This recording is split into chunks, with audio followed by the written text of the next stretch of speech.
ছেলেরা বেশি মিথ্যা কথা বলে নাকি মেয়েরা বেশি মিথ্যা কথা বলে? আমার তো মনে হয় যে ছেলেরাই বেশি মিথ্যা কথা বলে। ছেলেরা বেশি মিথ্যা কথা বলে। নিশ্চয়ই গার্লফ্রেন্ডের সাথে মিথ্যা কথা বলেন? না না, আসলে এমন না, গার্লফ্রেন্ডের সাথে যতটুকু পারি সত্য কথাই বলি, আর সত্য কথা বলার জন্য ওরা ছেড়ে চলে যায়। আচ্ছা, তাহলে এই মিথ্যাটা বলেন কার কাছে আসলে? সবচেয়ে বেশি মিথ্যা কথা ছেলেরা বাবা মার সাথেই বলে। লজ্জা করে না বাবা মার সাথে মিথ্যা কথা বলতে? লজ্জা তো একটু করেই, কিন্তু আমি যদি সত্য কথাটা বলতে চাই তাহলে তো তারা দুঃখ পাবে, কষ্ট পাবে, তার চেয়ে মিথ্যাটাই ভালো না? আচ্ছা, তা কি মিথ্যা বলা হয়? এই যে যেমন কালকে মা রাতে আমাকে ফোন দিল, বললো বাবা কেমন আছো, তুমি কি খেয়েছো?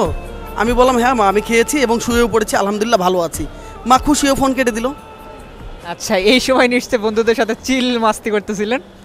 আসলে চিল মাস্তি করতেছিলাম না, আমি গতকাল অসুস্থ ছিলাম এবং অসুস্থ অবস্থায় সারাদিন আমি কাজ করেছি।